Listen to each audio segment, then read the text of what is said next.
Hello plant people, how are you guys doing today? If you're new around here, my name is Ashley and I'm a soil scientist. On this channel I like to take that science and apply it to all things plants, and in today's video, this is video 2 of how to water your plants, when to water your plants.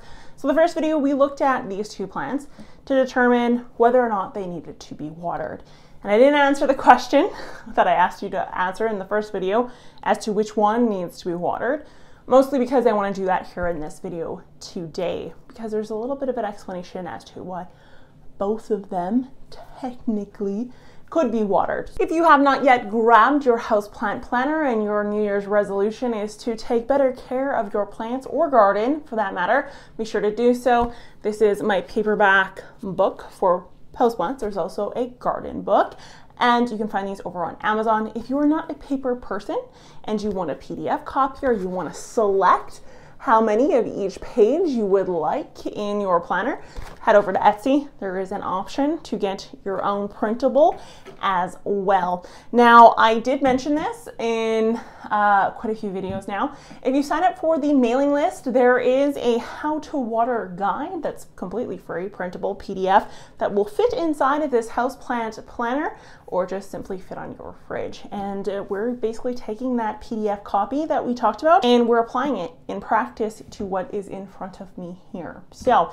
you have to let me know in the comments down below if you do something similar to this, something a little bit different than this, or if there's another YouTube, TikTok, Instagram post out there that you think is better or right, or something you like a little bit more. Now, this is gonna come across as intense, and honestly, I do this, but I do this very quickly compared to what you're about to see here.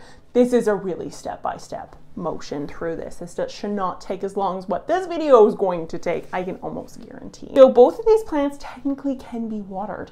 If you have a loose enough potting soil, you can water this plant here that has more moist soil, as well as this one here. Now your watering methods will likely be different, and we'll get into why that is a little bit later.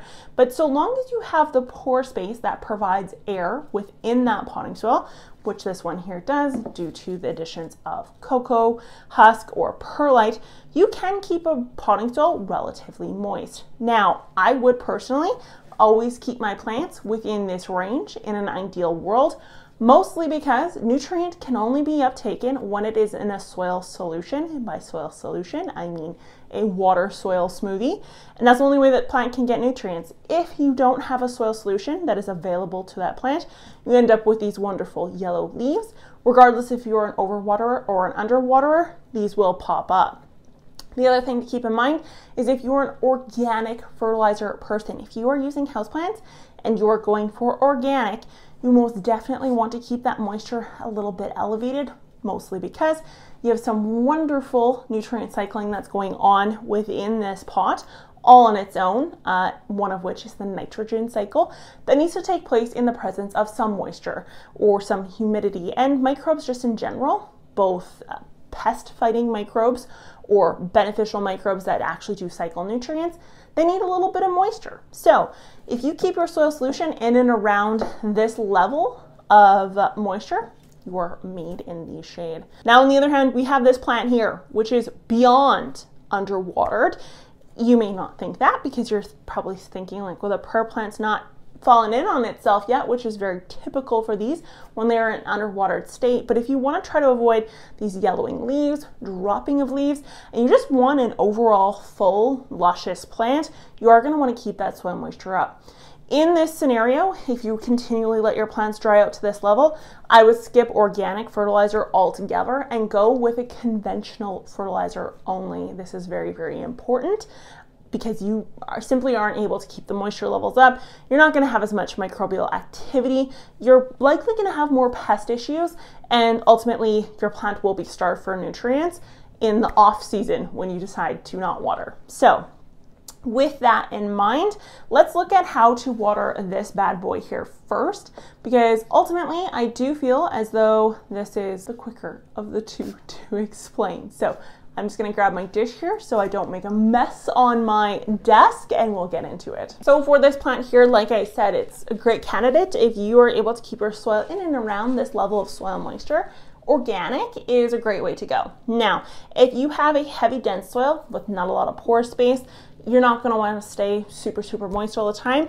But even without pore space, or visual pore space, with that being said, and a heavier potting soil such as mine here, you are okay keeping this a little bit on the moist soil, not sopping wet, a little bit on the moist side.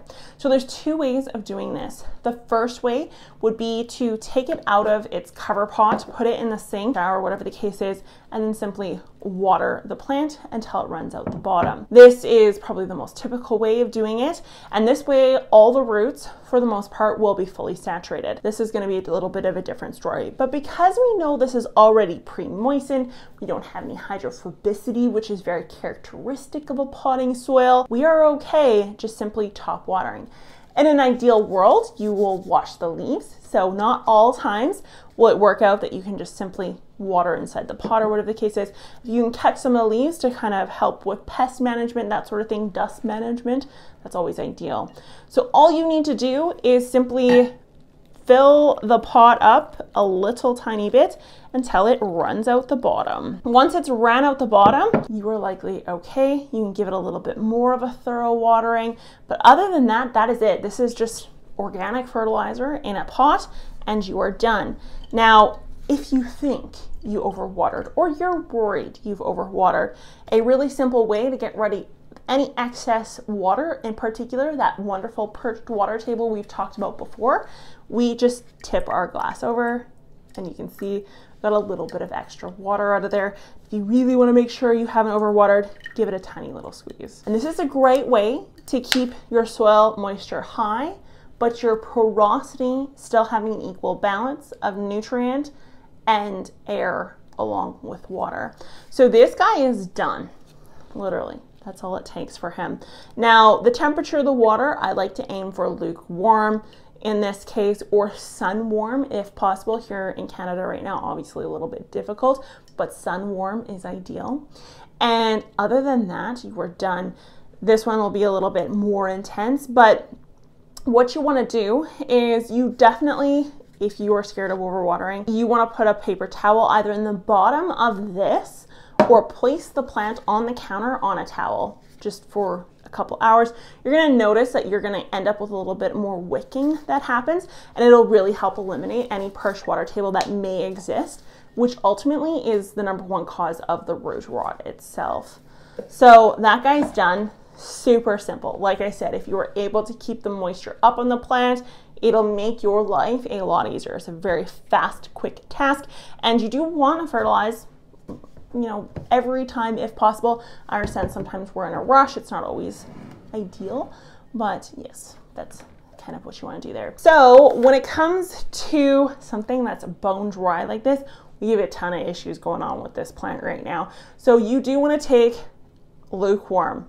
I know this looks like it's burning hot. It's not. It's like, it's not boiling. It's room temperature now at this point. Lukewarm, a bit above room temperature, but pretty much lukewarm. So you're gonna fill up your dish here with some warm water, not scalding hot or anything like that, lukewarm water. I do not want you guys to burn your plants, but I do find that that helps a little bit with penetration, especially when it comes to a wonderfully dry plant like this. So what you're going to want to do with this plant that has been so horribly abused this last little bit is you are going to place him in the water. Now you're going to find sometimes that this plant is going to float, which is totally possible. It's got a ton of air space, not a lot of water space right now. So you may want to weigh it down with whatever it takes to weigh it down. Now he's going to stay in there for quite a while. You can leave him there overnight. You can leave him in there for 2 hours, half a day, the entire day. It really doesn't matter. I wouldn't exceed 24 hours, but it should exceed 20. I literally just left a plant inside the staghorn fern I just watered. I left in the sink in water for like 36 hours. But anyways, 24 hours is ideal, or is absolute max, not ideal. Absolute max, you want to leave the plant in there. And there's a few reasons for soaking a plant in this state. If we simply just top water this plant right now, what we end up with is an unfortunate situation where we ultimately have areas of hydrophobicity where the water cannot penetrate, cannot get through whatsoever. So we do need to let him sit for a small period of time, not too long, but for a small period of time, just to help capillary action all the water into all the areas. Because if we just top water, there's no guarantee that the water will penetrate into those spaces. Now, are you going to get rid of all the pore space that may have been dried out? Probably not.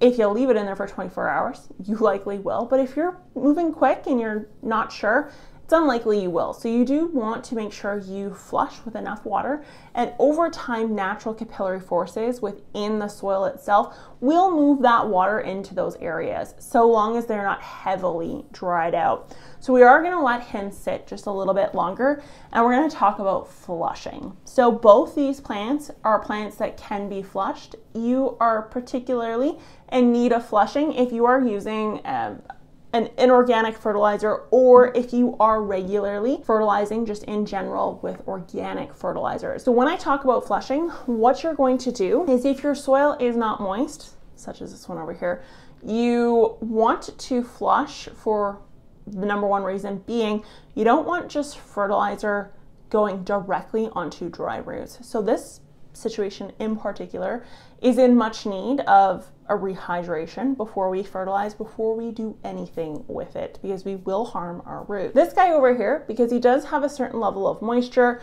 we can fertilize him directly with fertilizer without flushing. If I'm noticing a lot of salt deposit buildup, either on the rim of the container or on the soil, I may want to consider flushing the plant out. All that entails is going over top of a sink and simply letting water run into the soil for an extended period of time.